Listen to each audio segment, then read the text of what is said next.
Welcome to Family Focus, a program produced by Family Service Association. Thank you so much for tuning in. I'm your host, Mike Moran. We're very, very happy to have you tuned in as we enter the month of July, and we hope that you're all enjoying the summer.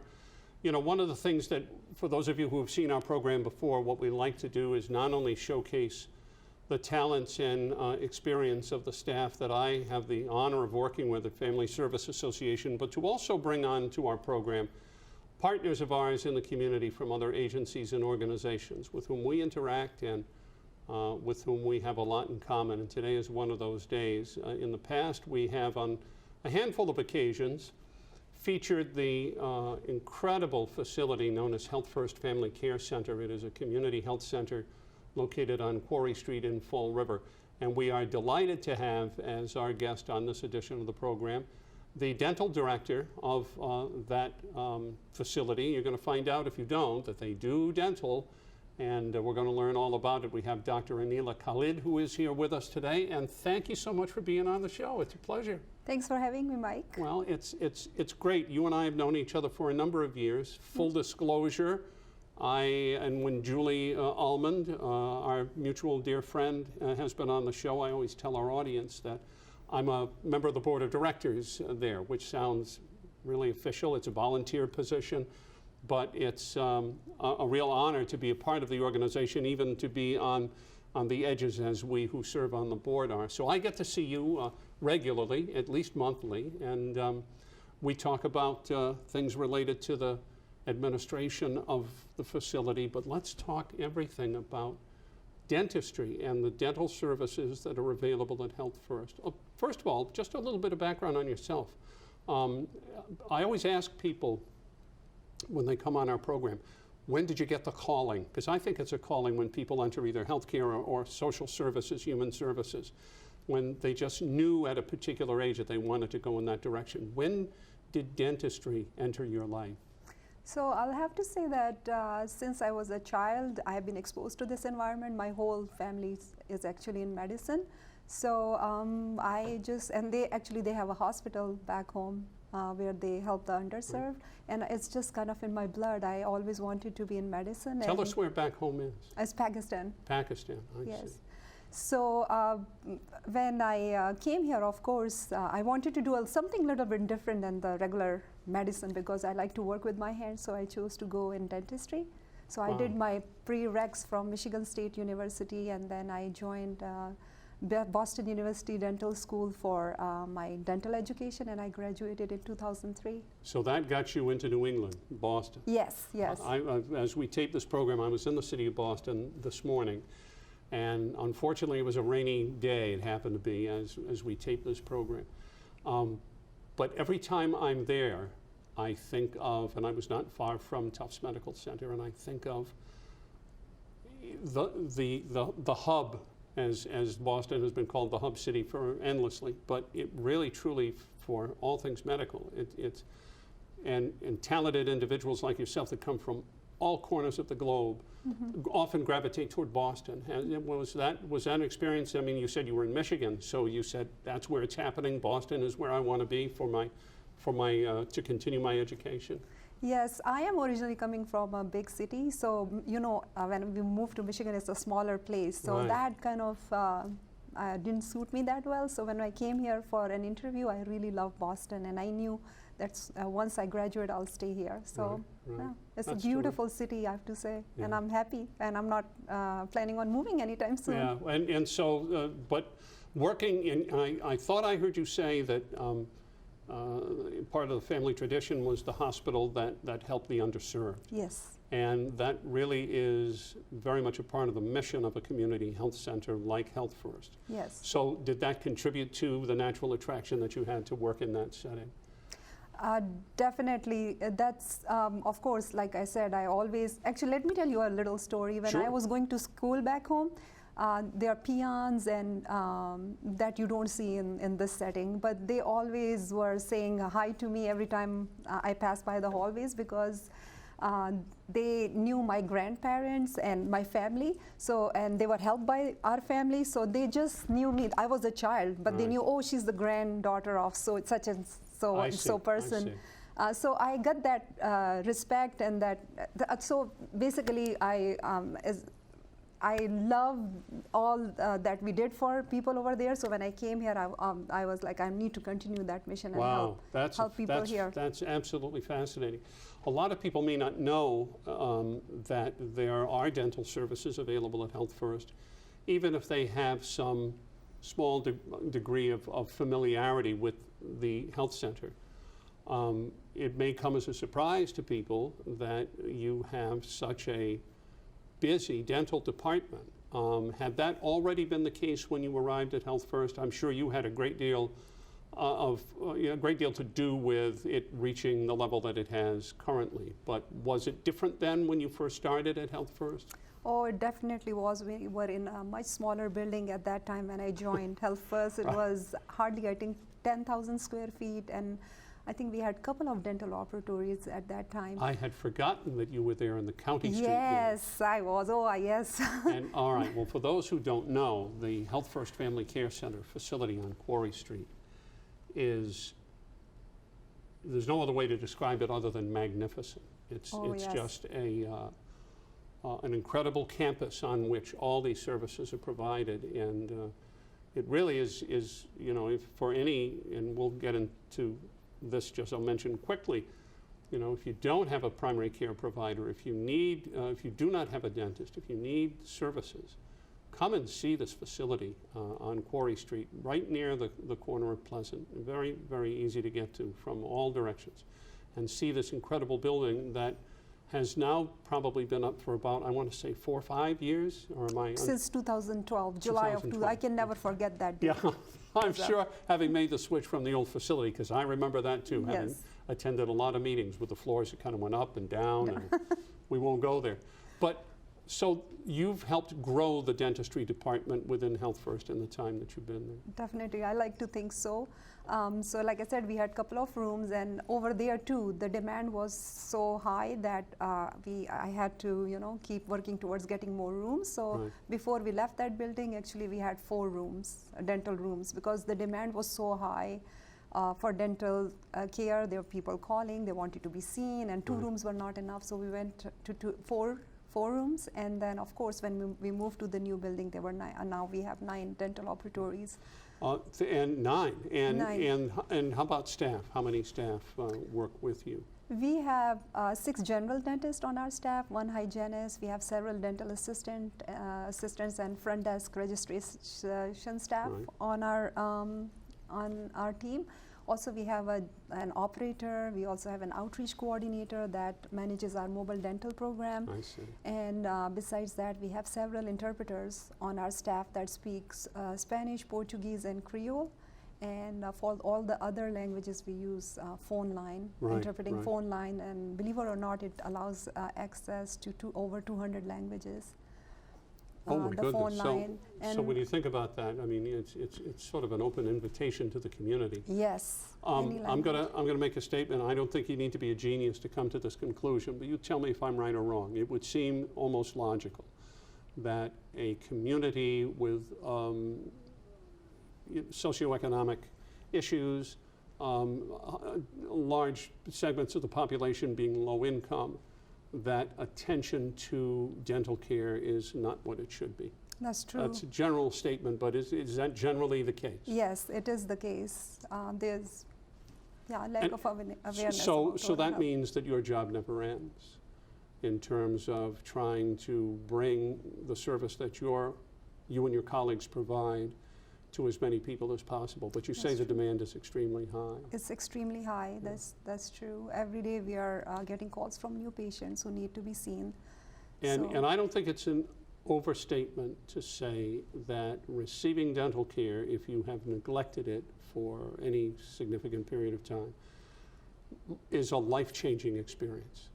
I would think it would be, for you to now start to receive dental care and have proper care from yourself and the other professionals that work with you, because I would imagine that so much of your overall health is affected by the degree to which you are or are not in good care in terms of dentistry. Is that correct? Yeah, it's so true. Of course, researchers are finding new things every day. There's association between oral health and overall health. Right. There's a strong connection. So taking care of your your oral health helps you keep up with your overall health. So it's very important. There's links. I can go in details, but I wouldn't want to do it here. Oh, But there's strong link. I can with poor only oral imagine that there health. would be. I can only imagine that there would be in terms of nutrition, in terms of overall health, susceptibility to disease, and other kinds of things. I'm sure that there's a direct link there. Plus, while your area is dentistry, clearly, and there are other primary care providers within your facility, I would imagine that a lot of the dental patients that you see also bring with them some often complex health issues. Yes, most of the patient population we have is medically compromised. So diabetes, hypertension, heart disease is pretty common. Right, and of course, as a medical provider, you need to be aware of all of that at the time that you provide the service that you do, even though you're not treating those conditions. But maybe you can tell us a little bit why it's important to know all of that, the overall medical picture of any given patient when they come to see you for dental care. So it's very, pretty much every dental treatment, all dental treatment affects your overall health. Aye. So it's very important to know, so let's say if somebody is on blood thinners, we need to know. Oh, of course, We that's need a to know perfect example. yeah. Exactly, because before extractions, we want to know that there's risk of bleeding. So we need to know that. So we might ask for some lab tests to make sure that the bleeding levels are controlled Right, on the yeah. day that we do extractions. And even if it's, I'm sorry to interrupt, but I'm wondering, even if it's something as simple as, well, my doctor says I need to take a daily, low-dose aspirin. Definitely, we That's need to know going to that. affect that is information that you as a dental provider need to know. Right, we're not going to change anything. We're not going to tell them Sure. to stop taking aspirin, but Right. at least we need to know what could be the possible complications or how to work with this patient to prevent those possible complications. And then other than that, diabetes, there's high risk of, they are always at high risk of infections, and there's delayed healing if diabetes is not controlled. So we need to know their A1C levels before we do Right. extractions. Sure. And there are so many other conditions. We just need to know if they have asthma, they have heart problem.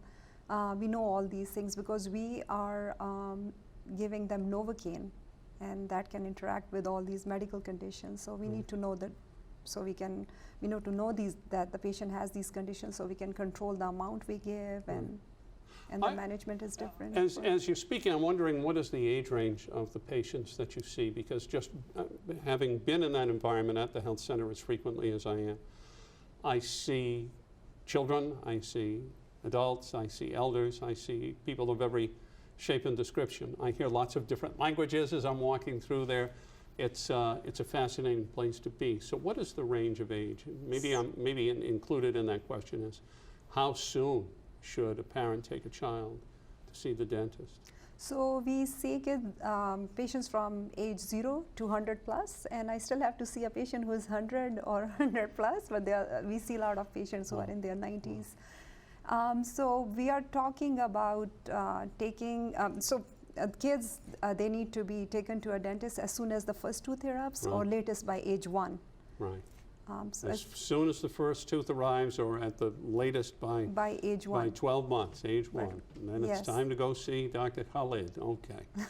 All right. Well, I tell you what, we're going to take a short break. We'll get a lot more ground to cover, and it's delightful speaking with you. We're going to reintroduce you after a break, and we thank you very, very much for watching this edition of the program.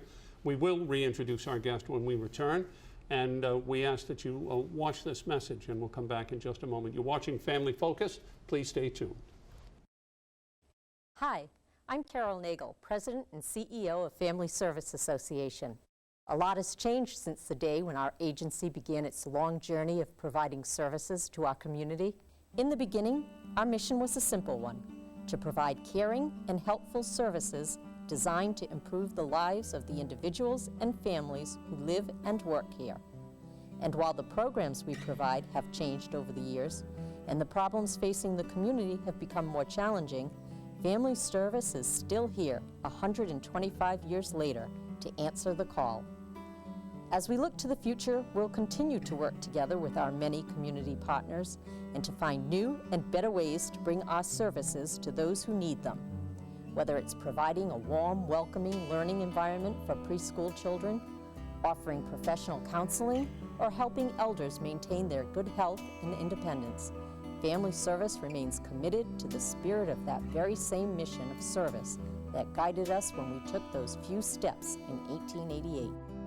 Please visit our website and learn more about our agency, its programs, and our long history of service to the community.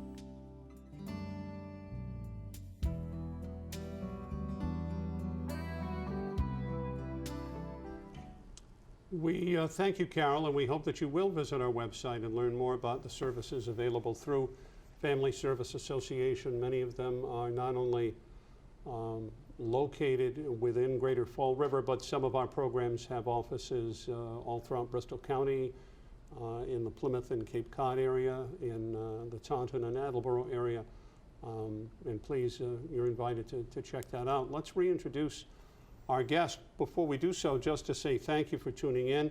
And this program can be seen on public access cable television channels in Fall River, Somerset, Swansea, Westport, Dartmouth, New Bedford, and Fairhaven. You can also visit our website at www.frfsa.org and look for the tab that says FSA on Cable TV, and you can click on that page and find a link to the latest edition of the program. So you don't even have to be a cable subscriber to watch Family Focus. We also have a YouTube channel, so you might want to check that out. Dr. Anila Khalid is our guest. She is the dental director at HealthFirst Family Care Center, one of our terrific community partners and a wonderful community health center located on Quarry Street in Fall River. And we're talking about dentistry. We started to, Dr. Khalid, talk about dental care for children, and you say really get them started early. What would some of the consequences be, other than the obvious, for poor dental health in a child? They would, I would imagine, lose ground in terms of their overall dental health and therefore their overall health, as you had mentioned earlier. So poor oral health in child can be associated with premature loss of teeth. There could be difficulties in speaking, Right. Eating. Also, there's missed days from school. There's lack of concentration, of course, when they are in pain. There could be pain infection. Also, poor oral health is associated with low self-esteem and dental phobia. Because let's think, this child who has never been to a dentist, he's in pain, he or she's in pain, and they are taken to a dentist. And now here the treatment plan is to take the tooth out. So after taking their tooth out, having their tooth out, the patient it will be a bad experience for them because that was their first exposure to a dental office. Right. So that could develop dental phobia. So they're, these So are the as issues that with so many other things associated with good health, prevention is extremely important. yes, it's very, very important. What is the greatest misconception about dental health? Because everybody says, oh, I brush all the time. Do you floss? Well, yeah, but maybe not as often as I should. Is there a sort of a prescribed best practice preventative, regimen that whether it's children or adults should follow? Is it fairly standard for everyone? Obviously, not if you have particular issues associated with your own dental health. But So we recommend that you should brush twice a day for 2 minutes each time with fluoride toothpaste. Every day you should floss because brush cannot get in between the teeth to remove the food. So it's important that we floss. Also, healthy eating habits are very important. And then we also recommend that you change your toothbrush at least once in 3 to 4 months. And of course, sooner if the bristles are worn. Also, you need to see a dentist every 6 months for checkup and cleaning. And I also recommend that as soon as a dental problem arises, that you contact your dentist because timely diagnosis and treatment is very important. Otherwise, it could turn into something more complex and more expensive. oh my goodness, I can only imagine if someone has a small dental problem and they neglect it and say, well, I got a little discomfort, but I'm sure it'll go away. they're only, they're not going to beat the odds, is No. what I'm hearing. It's only going to get worse and Yeah. more, like I said, more involved and more expensive. So Right. it's better to get the treatment done in timely Ye- manner. Also, tobacco use, I Sure. would say, Oh, tobacco avoid use, using yeah. tobacco. Oh Yes. my goodness, yeah. Yes, and I would like to add a few more points for the children. Sure. That their oral hygiene should start actually just a few days after their birth. Their gums should be clean with a wet washcloth. Also, as soon as the first tooth erupts, we need to start brushing. We need to start flossing as soon as the back teeth contact, which is around age 3 mostly. Besides that, I would recommend to mothers, do not put your child to bed with a bottle. And during the daytime when they use bottle, the only liquids it should have is plain water, milk, breast milk, formula, but no sweet drinks. Right. Also pacifier, make sure you use a clean pacifier, not dipped in sugar or honey. And I just want to make sure, there are so many messages I want to give, this but is I all just great. want to. Believe me, I'm loving it. This is wonderful information. Please continue. So many people don't know perhaps that tooth-causing bacteria are transmissible from the parents to child or from caretaker to child. Right. So it's very important not to share saliva with the child by using the same spoon or let's say by Sure. licking the pacifier. Right. So we don't want to do that. These are all common sense things, but I would imagine that parents, particularly of young children, where the need is as great as you've described it, might, in the madness of raising small children, be less mindful of the things that you described. So it's good Yes. it's good if you're watching this program, you heard from the doctor what to do. You mentioned dental phobia, and I want to talk a little bit about that because we all know people, and I'm sure you know people, probably you know more than most, who are very fearful of the dentist and therefore stay away, and they pay for it, in ways that we don't even want to describe. But how do you, as a dental professional, and maybe this is something that in younger individuals, like younger practitioners, and I include you in that group, Thank you. might be aware of, that maybe those a generation or two that preceded you did not? It was like, no, you go to the dentist, sit in the chair, we'll fix you. I don't want to overgeneralize, but do the practitioners of today, do the providers of today have a better understanding of, it's not bedside manner, but you know what I mean, that approach of people who are particularly fearful? Are there techniques that you use to try to put those fears aside for patients? So yes, it's not bedside manner, but we can call it chairside manner. Sure. So in our training, they of course teach us how to interact with patient. It's very important to discuss the treatment with patient in detail. Let them know what you are doing next. So it's that developing a relationship with your patient. So we make sure that we always let them know they are in control of the treatment. We don't just say, open your mouth and let me do this. We explain, first of all, what we're going to do and what they should expect. And then also we give them this control, raise your left hand if you want me to stop at any time during the treatment. Wow. Now see, that makes all the sense in the world.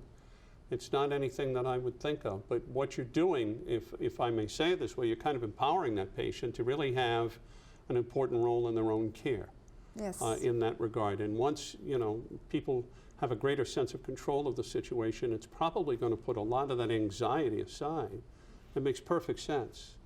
Well, answer all their questions. It's very important. They need to know what's going to happen next. Yeah. So that can, I think, really help with the anxiety. What about the person who has neglected their oral health and therefore, out of a sense of embarrassment, they're reluctant to come and see the dentist?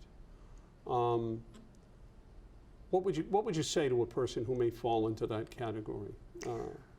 Is that they need not feel embarrassed? Or Not at all. Not at all. I tell my patients all the time, if they're reluctant to open their mouth, sometimes they tell me, oh, doctor, I'm embarrassed. I don't want to open my mouth. I'm like, this is the best place to open your mouth. Sure.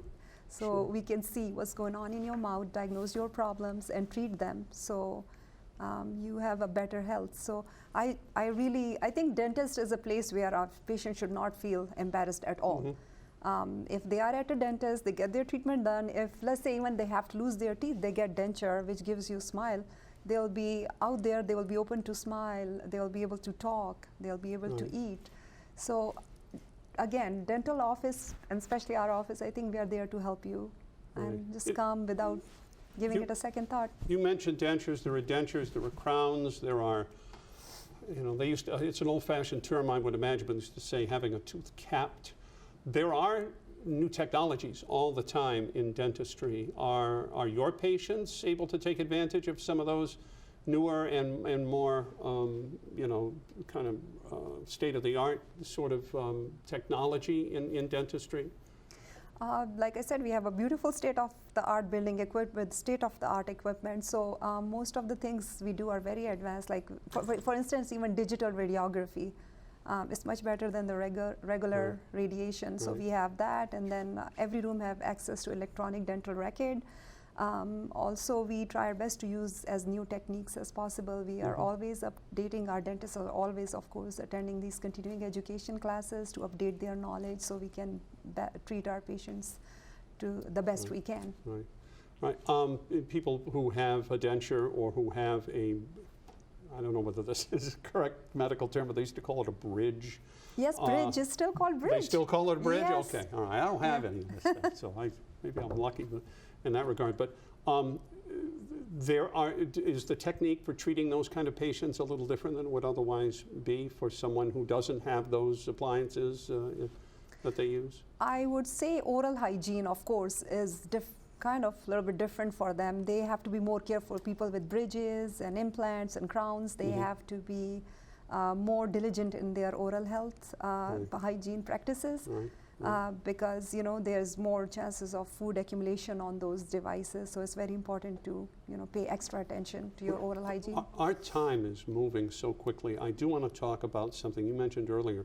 There is an outreach program. Can you tell us briefly about what's involved in that? Yeah, our outreach program is called Healthy Smiles. It serves kids between the ages of 0 and 14, and it's operated at daycares, elementary schools, middle schools, and summer camps. So we work very closely with schools to arrange these visits. We take our mobile equipment to schools and we provide preventive care like cleanings, exams, sealants, and fluoride to these kids. Right. And if we see that they need any further care, they are referred back to either HealthFirst or dentist of their choice. And if these are patients who need really complex treatment, they are referred to the pedodontist. I can go more about it. We have. Well, we have about 30 seconds. Okay, so I want to give it to you because you're sharing so much great information. All right. We also have dental outreach coordinator who happens to be an assistant. She provides these oral health presentations in schools that encourages kids to practice good oral hygiene. Also, we help parents with in outreach. We help parents with the mass health application to make sure their kids are insured. Right. Also, all the forms, the enrollment forms, that includes consent form, they're sent in 3 different languages, Spanish, Portuguese, and English, to make sure we get as many kids as possible so we can help these kids who otherwise might not go to a dentist office. Right. So I'll tell you what, unlike many other programs that we've done, the time for me has just really flown by. You've shared a lot of information, but since there's so much more, you got to promise at some point in the future you'll come back and talk with us again. I would love to. Okay, great. Thank you mean it, and you really mean it. Right? Yes, I mean it. It's been so great to have Dr. Anila Khalid on with us today. HealthFirst Family Care Center, healthfirstfr.org. And I know over the course of the program we've been putting their main number up on the screen as well. We thank Dr. Khalid for being here. We thank you for tuning in and being a part of this edition of Family Focus. Enjoy your summer. Continue to enjoy your summer. And until next time, thank you, and thank you for watching. Bye-bye.